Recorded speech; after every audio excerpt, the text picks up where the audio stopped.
ದಾವಣಗೆರೆ ದಕ್ಷಿಣ ವಿಧಾನಸಭಾ ಕ್ಷೇತ್ರದಿಂದ ಬಿಜೆಪಿ ಅಭ್ಯರ್ಥಿಯಾಗಿ ಜಿ.ಬಿ. ವಿನಯ್ ಕುಮಾರ್ ಆಯ್ಕೆ ಆಗ್ತಾರೆ. ಕೇಂದ್ರ ಬಿಜೆಪಿ ನಾಯಕರೇ ವಿನಯ್ ಕುಮಾರ್ಗೆ ಟಿಕೆಟ್ ಕೊಡೋದಕ್ಕೆ ಮುಂದೆ ಬಂದಿದ್ದಾರೆ ಅನ್ನೋ ಒಂದು ವಿಚಾರ ರಾಜಕೀಯದಲ್ಲಿ ಸಂಚಲನವನ್ನೇ ಸೃಷ್ಟಿ ಮಾಡ್ತಾ ಇದೆ. ಅದರಲ್ಲೂ ಕಾಂಗ್ರೆಸ್ ಪಾಳೆಯದಲ್ಲಿ ಈ ವಿಚಾರ ಅಂತೂ ಕಾಂಗ್ರೆಸ್ ನಾಯಕರ ಡವಡವಕ್ಕೆ ಕಾರಣವಾಗ್ತಾ ಇದೆ. ವಿನಯ್ ಕುಮಾರ್ ಏನಾದರೂ ಬಿಜೆಪಿ ಪಕ್ಷದಿಂದ ಸ್ಪರ್ಧೆ ಮಾಡಿಬಿಟ್ರೆ ಖಂಡಿತ ವಿನಯ್ ಕುಮಾರ್ ಗೆಲ್ಲುವ ಸಾಧ್ಯತೆ ಇದೆ. ಅಲ್ಲಿ ಕಾಂಗ್ರೆಸ್ ಪಕ್ಷ ಸೋಲುತ್ತೆ. ಹೀಗಾಗಿ ವಿನಯ್ ಕುಮಾರ್ ಬಿಜೆಪಿಯಿಂದ ಸ್ಪರ್ಧೆ ಮಾಡದೇ ಇರೋ ಹಾಗೆ ನೋಡ್ಕೋಬೇಕು ಅಂತೇಳಿ ಕಾಂಗ್ರೆಸ್ನ ಕೆಲ ನಾಯಕರು ಪಿತೂರಿಯನ್ನು ಮಾಡ್ತಾ ಇದ್ದಾರೆ ಅನ್ನೋ ಚರ್ಚೆ ಶುರುವಾಗಿರೋದು. ಇದಕ್ಕೆ ಪುಷ್ಟಿ ನೀಡುವಂತೆ ಬಿಜೆಪಿಯ ನಾಯಕ ಮಾಜಿ ಸಚಿವ ರೇಣುಕಾಚಾರ್ಯ ಅವರು ವಿನಯ್ ಕುಮಾರ್ ಅವರಿಗೆ ಟಿಕೆಟ್ ಕೊಡಬಾರ್ದು ಅಂತೇಳಿ ಕೇಂದ್ರ ಬಿಜೆಪಿ ನಾಯಕರ ಮೇಲೆ ಒತ್ತಡ ಹಾಕ್ತಾ ಇದ್ದಾರೆ ಅಂತೇಳಿ ಹಲವು ಮಾಧ್ಯಮಗಳಲ್ಲಿ ಸುದ್ದಿ ಆಗ್ತಾ ಇದೆ. ವಿನಯ್ ಕುಮಾರ್ ಬಿಜೆಪಿಯಿಂದ ಸ್ಪರ್ಧೆ ಮಾಡೋದನ್ನು ರೇಣುಕಾಚಾರ್ಯ ಹಾಗೂ ಅವರ ಬೆಂಬಲಿಗರು ಸ್ವಾಗತವನ್ನು ಮಾಡಿರ್ತಾರೆ. ಬಂದರೆ ಒಳ್ಳೆಯದು, ಇಲ್ಲಿ ಬಣ ಬಡಿದಾಟ ಇದೆ, ವಿನಯ್ ಕುಮಾರ್ ಟಿಕೆಟ್ ಕೊಟ್ಟರೆ ಒಳ್ಳೆಯದಾಗತ್ತೆ ಅಂತ ರೇಣುಕಾಚಾರ್ಯ ಅವರು ಹೇಳ್ತಿದ್ರಂತೆ. ಅದು ಕೂಡ ಮಾಧ್ಯಮದಲ್ಲಿ ಸುದ್ದಿ ಆಗಿತ್ತು. ಈಗ ಅಂತಹ ರೇಣುಕಾಚಾರ್ಯ ಅವರೇ ವಿನಯ್ ಕುಮಾರ್ ಅವರಿಗೆ ಟಿಕೆಟ್ ತಪ್ಪಿಸೋದಕ್ಕೆ ಮುಂದಾಗ್ತಾ ಇದ್ದಾರಾ? ಇದರ ಹಿಂದೆ ಕಾಂಗ್ರೆಸ್ ನಾಯಕರ ಪಿತೂರಿ ಅಡಗಿದೆಯಾ ಅಂತ ಚರ್ಚೆ ಶುರುವಾಗಿರೋದು. ವಿನಯ್ ಕುಮಾರ್ಗೆ ಹೇಗಾದರೂ ಮಾಡಿ ಬಿಜೆಪಿ ಟಿಕೆಟ್ ಸಿಗದೇ ಇರೋ ಹಾಗೆ ಮಾಡಿದ್ರೆ ಆತ ಪಕ್ಷೇತರವಾಗಿ ಸ್ಪರ್ಧೆ ಮಾಡ್ತಾರೆ. ಪಕ್ಷೇತರವಾಗಿ ಸ್ಪರ್ಧೆ ಮಾಡಿದ್ರೆ ಗೆಲ್ಲೋದಷ್ಟು ಸುಲಭ ಅಲ್ಲ. ಗೆದ್ದರೂ ನಮಗೇನು ತೊಂದರೆ ಆಗಲ್ಲ. ಆಗ ಪಕ್ಷೇತರ ಅಭ್ಯರ್ಥಿ ಗೆದ್ದ ಅಂತ ಹೇಳ್ಬೋದು.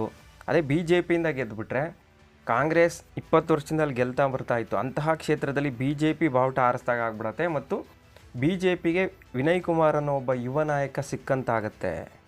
ಅವರು ಕೂಡ ಅಹಿಂದ ವರ್ಗವನ್ನು ಪ್ರತಿನಿಧಿಸ್ತಾರೆ. ಅದರಲ್ಲೂ ಪ್ರಮುಖವಾಗಿ ಕುರುಬ ಸಮುದಾಯವನ್ನು ಪ್ರತಿನಿಧಿಸ್ತಾರೆ. ಆ ರೀತಿ ಆದಾಗ ಕಾಂಗ್ರೆಸ್ನ ನಾಯಕರಿಗೆ ಕಿಮ್ಮತ್ತಿಲ್ದಂಗೆ ಆಗತ್ತೆ.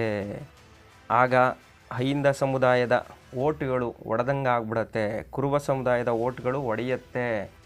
ಹೀಗಾಗಬಾರ್ದು ಅಂಥೇಳಿ ಕೆಲ ಕಾಂಗ್ರೆಸ್ ನಾಯಕರು ವಿನಯ್ ಕುಮಾರ್ಗೆ ಟಿಕೆಟ್ ಸಿಗದೇ ಇರೋ ಹಾಗೆ ಪ್ಲ್ಯಾನ್ ಮಾಡ್ತಾ ಇದ್ದಾರೆ ಅನ್ನೋ ಚರ್ಚೆ ಶುರುವಾಗಿರೋದು.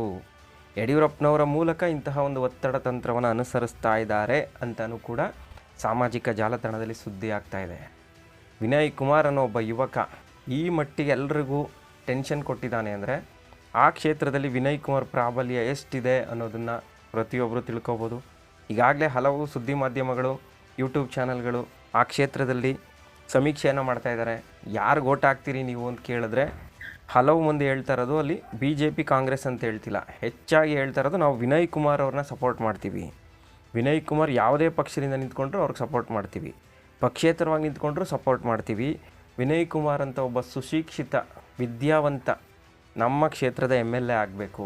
ದೂರದೃಷ್ಟಿ ಇರುವಂತಹ ಯುವಕ, ಎಲ್ಲ ವರ್ಗದವರನ್ನು ಸಮಾನವಾಗಿ ಕಾಣ್ತಾರೆ. ಅವರ ಇನ್ಸೈಟ್ ಅಕಾಡೆಮಿ ಮೂಲಕ ಹಲವು ಮಂದಿಗೆ ದಾರಿದೀಪವಾಗ್ತಾ ಇದ್ದಾರೆ. ಅಂಥವ್ರು ಗೆದ್ದರೆ, ಅವ್ರ ಕೈಲಿ ಅಧಿಕಾರ ಸಿಕ್ಕಿದ್ರೆ ಕ್ಷೇತ್ರಕ್ಕೆ ಮತ್ತಷ್ಟು ಕೆಲಸ ಆಗುತ್ತೆ. ಜನಸಾಮಾನ್ಯರು ಅವರ ಸಂಕಷ್ಟವನ್ನು ಇವರ ಬಳಿ ಆರಾಮಾಗಿ ಹೇಳ್ಕೊಬೋದು. ಇವರೆಲ್ಲರ ಕೈಗೂ ಸಿಗ್ತಾರೆ. ಗೆದ್ದ ತಕ್ಷಣ AC ರೂಮಲ್ಲಿ ಕೂತ್ಕೊಳ್ಳೋವಂಥ ವ್ಯಕ್ತಿ ಅಲ್ಲ. ಗೆದ್ದರೂ ಕೂಡ ಜನಗಳ ಮಧ್ಯೆನೇ ಇರ್ತಾರೆ. ಇಂಥವರು ನಮಗೆ ಬೇಕು ಅಂಥೇಳಿ ದಾವಣಗೆರೆ ದಕ್ಷಿಣ ವಿಧಾನಸಭಾ ಕ್ಷೇತ್ರದ ಮತದಾರರೇ ವಿನಯ್ ಕುಮಾರ್ ಪರವಾಗಿ ಬಹುಪರ ಕೇಳ್ತಾ ಇದ್ದಾರೆ. ಇಲ್ಲಿ BJP, ಕಾಂಗ್ರೆಸ್, JDS ಈ ಥರ ಲೆಕ್ಕ ಬರ್ತಾ ಇಲ್ಲ. ವಿನಯ್ ಕುಮಾರ್ಗೆ ನಾವು ಓಟ್ ಹಾಕಬೇಕು. ಅವ್ರಿಗೊಂದ್ಸರಿ ಅನ್ಯಾಯ ಆಗಿದೆ. ಕಳೆದ ಲೋಕಸಭಾ ಚುನಾವಣೆಯಲ್ಲಿ ಅವರಿಗೆ ಟಿಕೆಟ್ ಸಿಗಬೇಕಿತ್ತು, ಅವರಿಗೆ ಟಿಕೆಟ್ ಸಿಕ್ಕಿಲ್ಲ, ಅವ್ರಿಗೆ ಅನ್ಯಾಯ ಆಗಿದೆ. ಈ ಬಾರಿ ನಾವು ಅವ್ರಿಗೆ ಬಿಟ್ಕೊಡೋ ಮಾತೇ ಇಲ್ಲ. ಅವ್ರನ್ನ ಹೇಗಾದರೂ ಮಾಡಿ ಗೆಲ್ಲಿಸ್ತೀವಿ ಅಂಥೇಳಿ ಅಲ್ಲಿನ ಸಾಮಾನ್ಯ ಮತದಾರರು ವಿನಯ್ ಕುಮಾರ್ ಪರವಾಗಿ ಬ್ಯಾಟ್ ಮಾಡ್ತಾ ಇದ್ದಾರೆ. ಇದು ಕಾಂಗ್ರೆಸ್ ನಾಯಕರಿಗೆ ನಿದ್ದೆಗೆಡಿಸಿರೋದು. ಯಾಕಂದರೆ ರಾಜ್ಯದಲ್ಲಿ ಕಾಂಗ್ರೆಸ್ ಪಕ್ಷವ ಅಧಿಕಾರದಲ್ಲಿದೆ. ಆ ಕ್ಷೇತ್ರ ಕೂಡ 20 ವರ್ಷದಿಂದ ಕಾಂಗ್ರೆಸ್ ಭದ್ರಕೋಟೆ ಆಗಿತ್ತು. ಅಂತಹ ಕ್ಷೇತ್ರದಲ್ಲಿ ಕಾಂಗ್ರೆಸ್ ಏನಾದರೂ ಸೋತು ಬಿಟ್ಟರೆ ಭಾರಿ ಮುಖಭಂಗ ಆಗತ್ತೆ. ಆ ಮುಖಭಂಗವನ್ನು ತಪ್ಪಿಸ್ಕೋಬೇಕು ಅಂದರೆ ವಿನಯ್ ಕುಮಾರ್ ಅವರಿಗೆ BJP ಟಿಕೆಟ್ ಸಿಗದೇ ಇರೋ ಹಾಗೆ ಮಾಡಬೇಕು ಅಂತ ಏನಾದರೂ ಪಿತೂರಿ ನಡೀತಾ ಇದೆಯಾ? ಆ ರೀತಿ ಆದರೆ ವಿನಯ್ ಕುಮಾರ್ ಪಕ್ಷೇತರವಾಗಿ ಸ್ಪರ್ಧೆ ಮಾಡ್ತಾರೆ. ಒಂದು ಪಕ್ಷ BJP ಟಿಕೆಟ್ ಸಿಗದೇ ಇದ್ದರೂ ವಿನಯ್ ಕುಮಾರ್ ಪಕ್ಷೇತರವಾಗಿ ಸ್ಪರ್ಧೆ ಮಾಡುವ ಸಾಧ್ಯತೆ ಇದೆ ಅಂಥೇಳಿ ಆ ಕ್ಷೇತ್ರದಲ್ಲಿ ಕೇಳಿ ಬರ್ತಿರುವಂಥ ಮಾತು. ಹೀಗಾಗಿ ವಿನಯ್ ಕುಮಾರ್ ಅನ್ನೋ ಒಬ್ಬ ಬಿಸಿ ರಕ್ತದ ಯುವಕ ಎಲ್ಲ ಪಕ್ಷದ ರಾಜಕೀಯ ನಾಯಕರ ನಿದ್ದೆಗೆಡಿಸಿರೋದು ನಿಜಕ್ಕೂ ತುಂಬಾ ಕುತೂಹಲ ಮೂಡಿಸ್ತಾ ಇದೆ.